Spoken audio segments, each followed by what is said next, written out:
আমি তো মুচি, মুচি তো চলো। এই বাবু সরে দাও, সরে দাঁড়াও। মদন মোহনের সেবা করবে, মুচি বড়বাবু হয়েছ? বেরাও মন্দিরে বাইরে, বাইরে বাইরে। কে ভগবান? যেখানে হয় জাতপাতের বিচার প্রধান, কখনো হতে পারে সে ভগবান? এই ধর্মগ্রন্থ লিখে কি করা হয়েছে? ভগবানের নামে দোষ দেওয়া হয়েছে। সিঁদুরের আবিষ্কার কি করে হয়েছে? কীর্তনে শোনেননি না? রাধারানী ময়ূর হয়েছে, কৃষ্ণ সাপ হয়েছে, জলে ভাসছিল, ঠোকর মেরেছে, আর ওই রক্ত সিঁদুর হয়েছে। আচ্ছা, জলে সাপ ছিল, ময়ূর ঠোকর মেরেছে, তা জল আর রক্ত মিশে যাওয়ার দরকার, কোটোয় ধরেছে কে?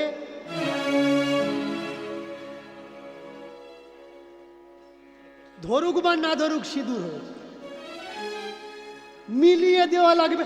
আমাদের মনে কত ভ্রান্ত ধারণা। দেখুন, বন্দুক থেকে যেটা বেরিয়ে যায় টিগার টানলে ওটাকে কি বলে? বন্দুকের গুলি। একটা সময় ছিল, ইংরেজরা যখন এই বন্দুক তৈরি করেছিল তখন গোল সীসা ছিল, সীসার টুকরো ছিল কি গোল, গোল বলে একে গুলি বলা হতো।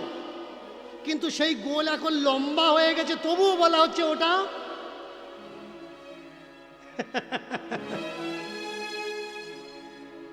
গোল ছিল, গুলি ছিল, লম্বা হয়ে গেছে, তবুও ওটা গুলি।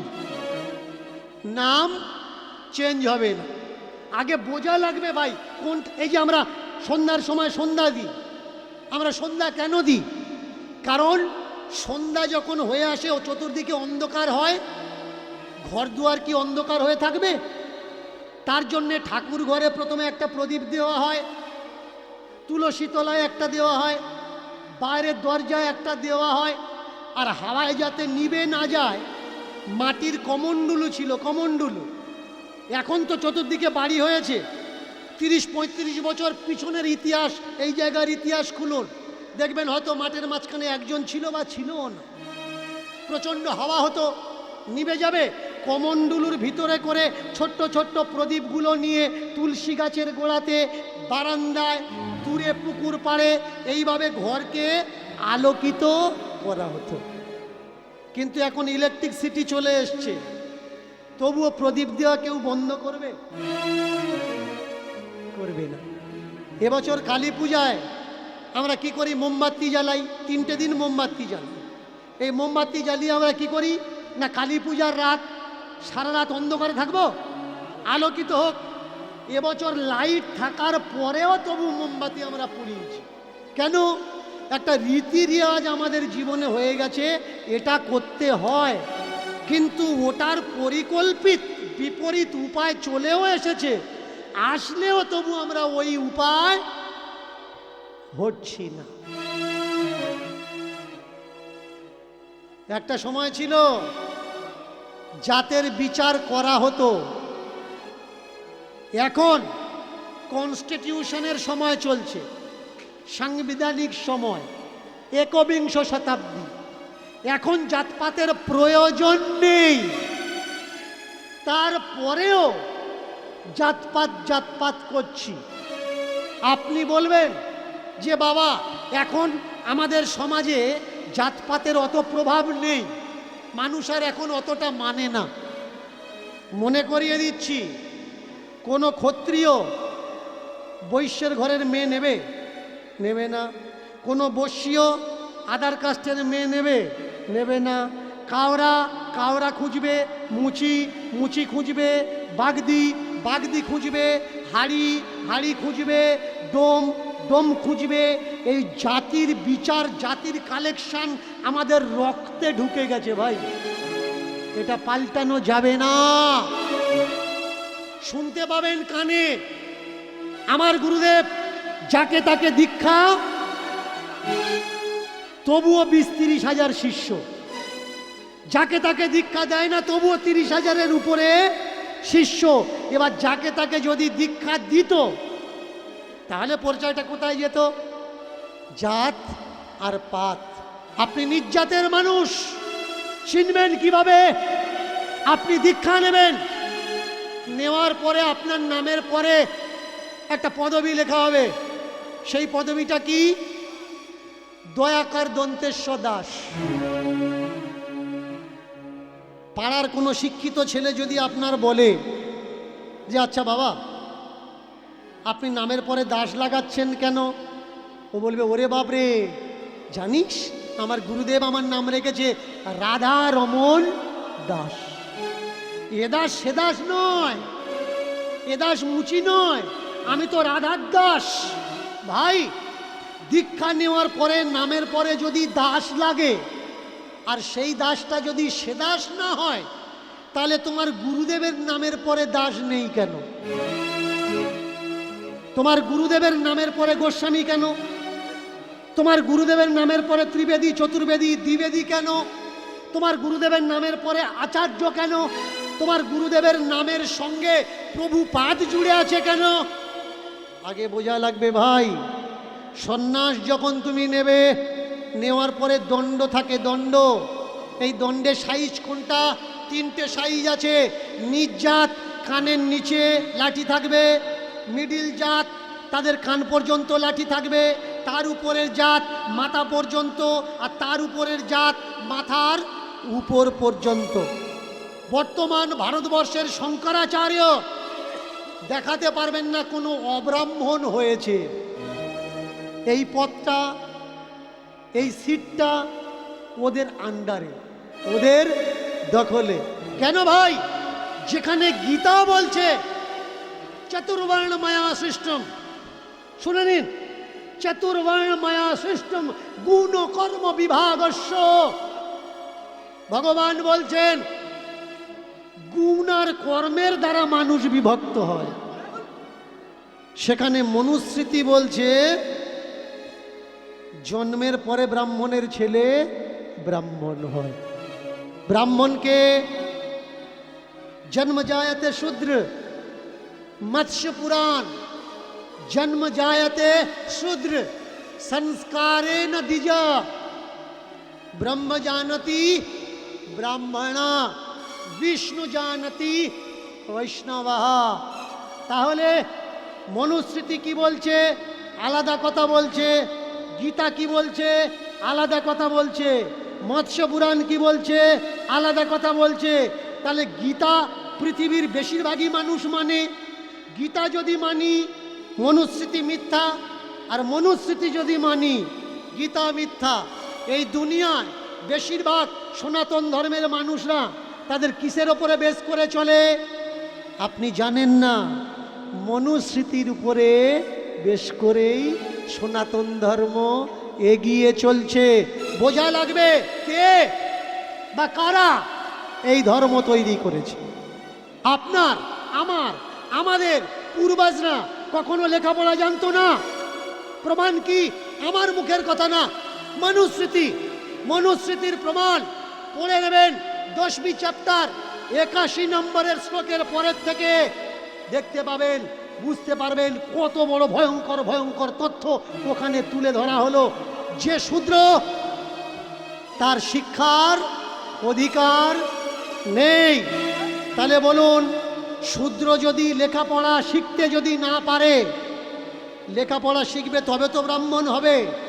শিক্ষার অধিকারী ধর্মগ্রন্থ দিল না, ধর্ম ল গ্রন্থ। তাহলে যদি কেউ না শেখে, জানবে কি করে? আজকের লোয়ার কাস্টের ছেলে যারা পড়াশুনো করছে, পড়াশুনো করে এদের তাবেদারি করছে, এদের জানার দরকার এদের শিক্ষার অধিকার কোনো ব্রাহ্মণে দেয়নি, কোনো ধর্মগ্রন্থে দেয়নি। ওই নিজ জাতের ছেলেটা আম্বেদকর যদি না আসতো, পেন খাতা ধরে স্কুলে যেতে হতো না। গলাতে ঘট বেঁধে থুতু ফেলা লাগতো, কোমরে ঝাঁটা নিয়ে রাস্তা ঝাঁট দেওয়া লাগতো। তাই কিছু মানুষ আজকের সংবিধানের বিরুদ্ধাচারণ করছে, আর কিছু মানুষ হিন্দু রাষ্ট্র তৈরি করে মনুস্মৃতি লাগু করার চেষ্টা করছে। আপনি, আমি, আমরা হিন্দু হিন্দু করে লাফালাফি করছি, কিন্তু আরএসএস এর বেশ কিছু মাথা তৎকালীন সময়ে বলে দিল আমরা হিন্দু না। বিশ্ব হিন্দু পরিষদের মাথা তারা বলে দিল আমরা হিন্দু না। আমাদের সংসদে, আমাদের রাজ্যের যারা বড় বড় তা বড় নেতা আছে, এই নিয়ে চর্চা হচ্ছে আমরা হিন্দু না। আমরা কারা? আমরা সনাতনী। তাহলে আমরা যদি সনাতনী হলাম, এই রাষ্ট্র তো সনাতনী রাষ্ট্র হওয়ার দরকার। হিন্দু রাষ্ট্র কেন? যিনি দয়ানন্দ সরস্বতী, তিনি বলছেন আমরা হিন্দু নই। সত্যার্থ প্রকাশ করে নেবেন যে আমরা কারা, আমরা হিন্দু নাকি আমরা আর্য। আর্য বলে যদি নিজেদের দাবি করি, আমরা আর্য নয়। আর্যের দুটো পেহলু, একটা ব্রাহ্মণ, একটা ক্ষত্রিয়। এর জন্য জানা লাগবে দুনিয়াতে সবথেকে বেশি সর্বনাশ কিসের দ্বারা হচ্ছে, দুনিয়াতে হিংসা কিসের দ্বারা হচ্ছে, দুনিয়াতে খুন মার্ডার বেশি কিসের দ্বারা হচ্ছে, এই ধর্মের দ্বারা। ধর্ম যদি শান্তি হলো, তাহলে সেই ধর্ম অশান্তিতে পরিবর্তন কারা করলো? কিছু অন্ধকারে থাকা স্বস্বার্থ কুবুদ্ধি মানুষ, তারা ধর্মের দোহাই দিয়ে মানুষ খুন করাচ্ছে। তাই তো ছোট ছোট বাচ্চারা আল্লাহু আকবার বলে মানুষকে গুলি করছে। তাই তো ছোট ছোট বাচ্চারা রাস্তায় দাঁড়িয়ে বলছে জয় শ্রীরাম বল, না হলে তোর মাথা থাকবে না। ভাই রাম বলুক বা না বলুক সেটা তার ব্যক্তিগত ব্যাপার, তোমার অসুবিধে কি? তুমি বলছো রাম আমাদের পূর্বজ, রাম আমাদের পিতা, রাম আমাদের পরম ব্রহ্ম। প্রমাণ কি? রাম সেতু। তাহলে রামের সব থেকে প্রমাণ যদি রাম সেতু হলো, সংসদের বেশ কিছু সংসদ, তাও বলে দিচ্ছি বিজেপির সংসদ, যারা বেশি করে রাম রাম করে পাগল হচ্ছে, এটা আমার মুখের কথা না, টাইম অফ নিউজ দেখে নেবেন। সেখানে ওরা সংসদে বলছে রাম মন্দিরের কোনো পাকা সবুত বা রাম সেতুর কোনো পাকা সবুত আমাদের কাছে নেই। তাহলে আমরা যারা রাম রাম করে লড়াই করছি কারা ভাই? আমাদের কোন রাম দরকার? রাজনীতির রাম দরকার নাকি সীতাপতি ভক্তির রাম দরকার? যে রাম শান্তি স্থাপনা করলো দেশে, সেই রাম দরকার না বর্তমান যে রামের নিয়ে মাথা ফাটাফাটি হচ্ছে এই রাম দরকার? আমরা তো ভাই হিংসার রাম ভালোবাসি না। রাম কবে থেকে পলিটিক্যাল রাম হয়ে গেল, এটা আগে বোঝা লাগবে। ভগবান কাদের? ভগবান সর্বজনীন, সর্বসাধারণ। যে ভগবান ভালোবাসে ভগবান তার, যে ভগবান ভালোবাসে না ভগবানও তার। যে চুরি করে সেও ভগবানকে প্রণাম করে যে ভগবান আমি যেন ধরা না পড়ি। আর যার ঘরে সোনাদানা আছে সেও ভগবানকে প্রণাম করে যে ভগবান আমার ঘরে যেন চুরি না হয়। আমরা কোন ভগবানকে চাই? আমরা সেই ভগবানকে চাই যে প্রেম, ভালোবাসা, ভক্তি, ভাবের ভিখারি, দয়ালের, কাঙালের। এসেছিল ঝাড় দেওয়ার জন্যে, জাতের জন্যে তাড়িয়ে দেওয়া হচ্ছে। এই জাত কোনো নিচু মানুষেরা তৈরি করেনি, নিচু কাস্টের মানুষেরা তৈরি করে। সেন বংশ, গুপ্ত বংশ পড়বেন ইতিহাস, মহাভারতের সময়কালে চলে যান। মহাভারতের সময়কালে কোনো লাস্ট নেম কিন্তু ছিল না। এই যে সর্দার, মণ্ডল, হালদার, সরকার, এসবগুলো ছিল না। রামায়ণে এসব কোনো কাস্ট ব্যবস্থা ছিল না। তাহলে মহাভারতে লাস্ট নেম নেই, রামায়ণে লাস্ট নেম নেই। লাস্ট নেম আসলো কোত্থেকে? সেন বংশের সময়কাল থেকে। নামের পরে লেখা হলো কে কি, যাতে জানা যায়। আর এই জাতের জন্যে আসতে দেওয়া হলো না মন্দিরের কাছে, ফিরে গেল এক এক করে মানুষ। কিন্তু ঝাঁট দেবে কে, দ্বার রক্ষা করবে কে, ঘিরে থাকবে কে? কালে খাঁ নাম করে একজন মুসলমানের ছেলে, সবে বিয়ে করেছে, কাজকর্ম কিছু নেই, সংসারে চাল আনতে পারছে না, ডাল আনতে পারছে না, আটা ময়দা সুজি কিনতে পারছে না। এই খবর শুনে মন্দিরের কাছে দাঁড়িয়েছে। পণ্ডিতজি, আমাকে নেবেন? টাকা পয়সা দেওয়া লাগবে না, দুবেলা দুমুঠো আমার আর আমার স্ত্রীকে খেতে দিলেই হবে। পণ্ডিতজি বলছে, মন্দিরে যারা চাকরি করে তাদের তো টাকা পয়সা কিছু দেওয়া হয় না বাবা। মন্দিরে তো উল্টে আরো টাকা দেওয়া হয়, দেয় যারা আসে। মন্দির থেকে কাউকে টাকা দেওয়া যায় না। সময়টা চলছিল জোর যাদের মুলুক তাদের। ব্যাস, চাকরিতে এন্টার করা হলো। কাকে? কালে খাঁকে। আর এই কালো খাঁ ঝাঁটা ধরে দাঁড়িয়ে থাকতো মন্দিরের বাইরের দরজায়।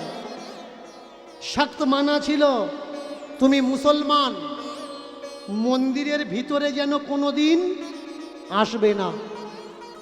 ওই বাইরের দালান পর্যন্ত, এর ভিতরে তুমি ঢুকবে না। কিন্তু মনে কৌতূহল ছিল, ভিতরে কি এমন আছে যে আমি দেখতে পাবো না? ও দিয়ে কোনো মতলব নেই বাবা, দুটো চাল ডাল রুটি পাচ্ছি, এতেই যথেষ্ট। কোনো একদিন ঝোড়ো হাওয়া এলো, আর একটা পাতার টুকরো উড়ে গিয়ে মন্দিরে ঢুকেছে। সময়টা কোন সময়? পূজারী সবে মন্দির থেকে বেরিয়ে চলে গেছে। চিন্তা করছে, পাতা যাতে ভিতরে না ঢোকে তার জন্য আমাকে রেখেছে। আর ওই পাতা যে মন্দিরের ভিতরে ঢুকেছে, পূজারী যদি এসে দেখে যে পাতা ঢুকেছে, তাহলে তো আমার চাকরিতে আর লাগবে না। তো এক কাজ করা যাক, কেউ যাতে না দেখে, গোপনে গোপনে আমি গিয়ে পাতাটা সরিয়ে দিই। ঝাড়ুটা রেখে পায়ে পায়ে পা টিপে টিপে পা টিপে টিপে পা টিপে টিপে ঠাকুর ঘরের দিকে ঢুকছি। দেখুন, যতদিন না আপনার ডাক আসবে, দর্শন কিন্তু হবে না। হাজারো মালায় ভূষিত, যে যেমন পেরেছে তেমন দান করেছে। একেবারে বুকটা যেন সোনা দিয়ে বাঁধানো, মোড়া, চাপা দেওয়া। এবার বুক পর্যন্ত যখন দেখেছে, মুখ দেখার পিপাসা কি আর বাকি থাকে? হিন্দুদের আল্লাহ, তুমি যেন আমাকে গুনাহ দেও না, তবা তবা, একবার একটু মুখটা দেখব। কেউ জানবে না, এক ঝলক মুখ দেখব, দেখে আমি চলে যাব। ব্যাস, যেমনি তাকিয়েছে মুখের দিকে। আর আমি প্রথমেই কিন্তু বলে দিয়েছি, তুমি ভগবানকে দেখছো বা না দেখছো ওতে কোনো যায় আসে না। ভগবান যদি তোমাকে দেখে ফেলে, সেই দিন তোমার জীবনের সব কিছু পরিবর্তন হয়ে যাবে। যেমনি মদন মোহনের চোখে চোখ রেখেছে, এক ঝলকে মদন মোহনও কালে খাঁর চোখে চোখ দিয়ে দিয়েছে।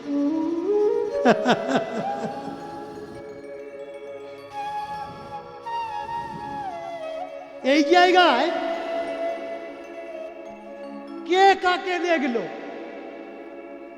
মদন মোহন কালে খাঁকে দেখলো, নাকি কালে খাঁ মদন মোহনকে দেখলো?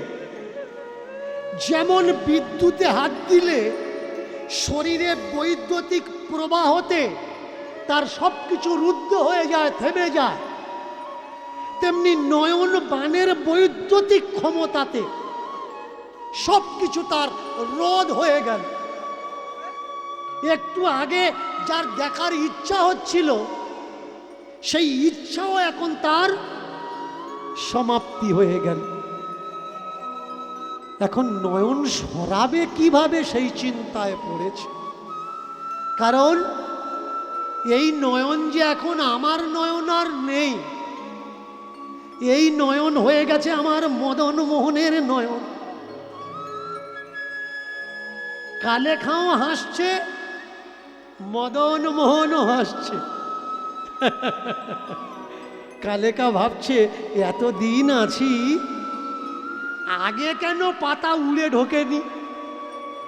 যদি আগে ঢুকতো তা এমন কমল নয়ন, কমল বদন, পদ্মলোচন দেখতে কি আমার বাকি থাকতো? এখন বিপদ এই জায়গায় যে নয়ন আর টানানো যাচ্ছে না। নয়নটা টানবে কি করে? সরিয়ে নিতে চায়, কিন্তু মনটা তার চাচ্ছে না। নয়নে নয়নে বান বরিশনে, তাহাতে জনমে পি, বচনে বচনে প্রেম আলাপনে, তাহাতে জনমে রি, হৃদয়ে হৃদয়ে প্রেম আলিঙ্গনে, তাহাতে জনমে তি। এ তিনও একত্রিতে তাহাতে হয় পি রি তি। আমার বধুয়া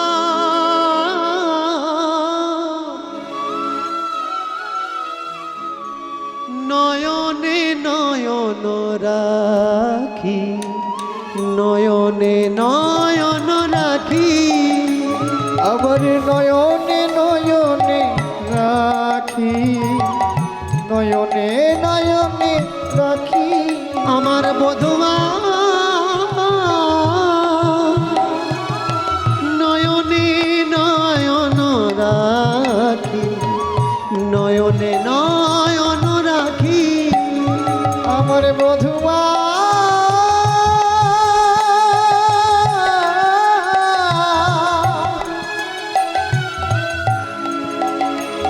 আমার বধুয়া, বধুয়া বধুয়া, নয়নে নয়নে রাখি, নয়নে নয়ন রাখি। যেই নয়নে নয়ন রেখে মরল রাধা রানী, আর যেই নয়নে নয়ন রেখে মরল রাধা রানী, রানী। যেই নয়নে নয়ন রেখে মরল রাধা রানী, যেই নয়নে নয়ন রেখে মরল রাধা রানী, যেই নয়নে নয়ন রেখে মরল মীরা রানী। আর যেই নয়নে নয়ন রেখে মরল মীরা রানী, সেই নয়নে কালেখা আজ নয়ন রেখে দিল, সেই নয়নে কালে খাই কাজে নয়ন রেখে দিল। ফেরায়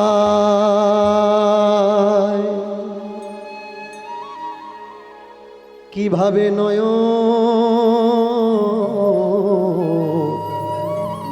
ফেরায় মানে না দুটি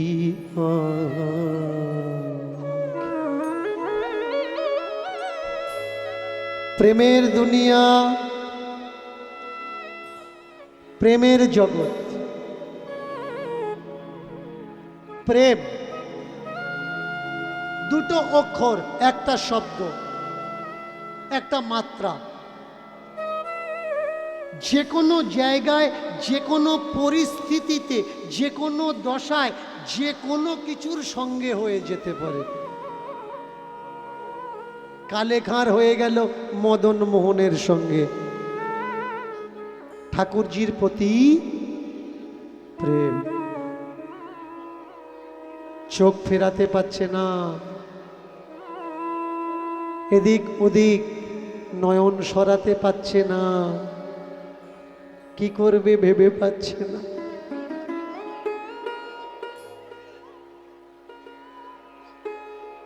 আস্তে আস্তে আস্তে, একেই বলে শুদ্ধতা। হায় হায় হায় হায় হায়, একটু আগে যে দেখার ইচ্ছা করছিল, এখন সে চোখ সরানোর চিন্তা করছে। কোনো কিছু প্রকারে যেন তেন ভাবে মন্দির থেকে বেরিয়ে এসে ঝাঁটাটা হাতে করে ধরেছে,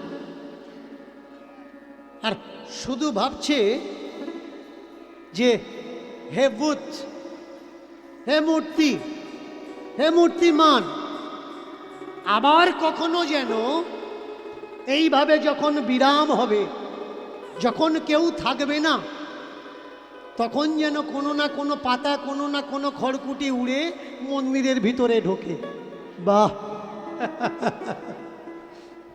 একদিন, দুদিন, 3 দিন যায়, তার সঙ্গে যে ঠাকুরের আদান প্রদান হয়েছে, এটা সে ছাড়া আর কেউ জানে না, কেউ বোঝে না।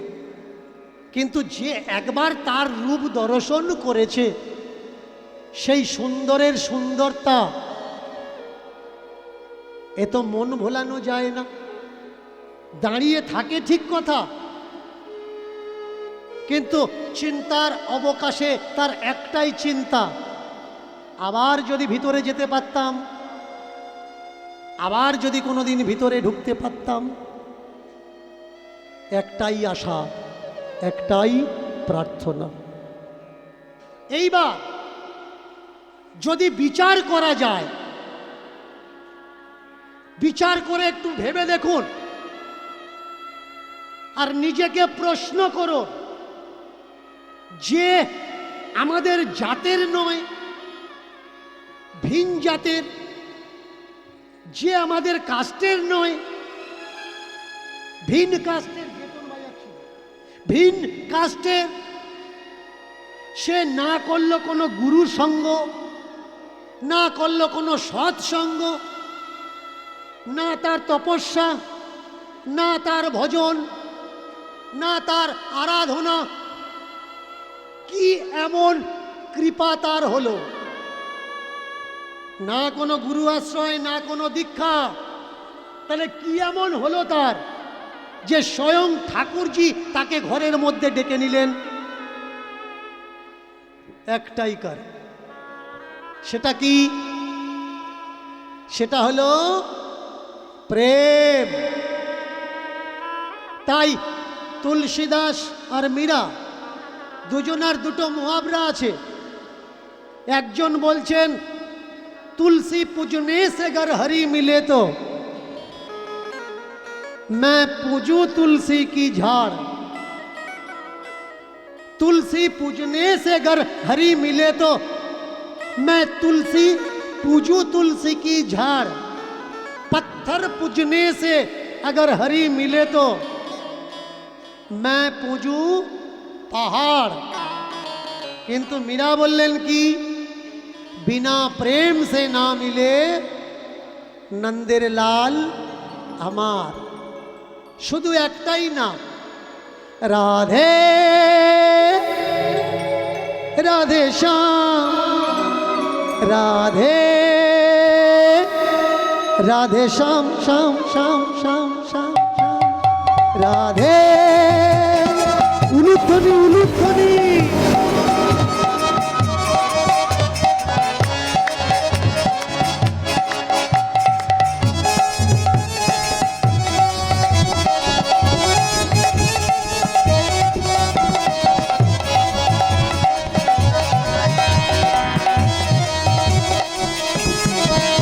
राधे राधे श्याम রাধে রাধে শ্যাম রাধে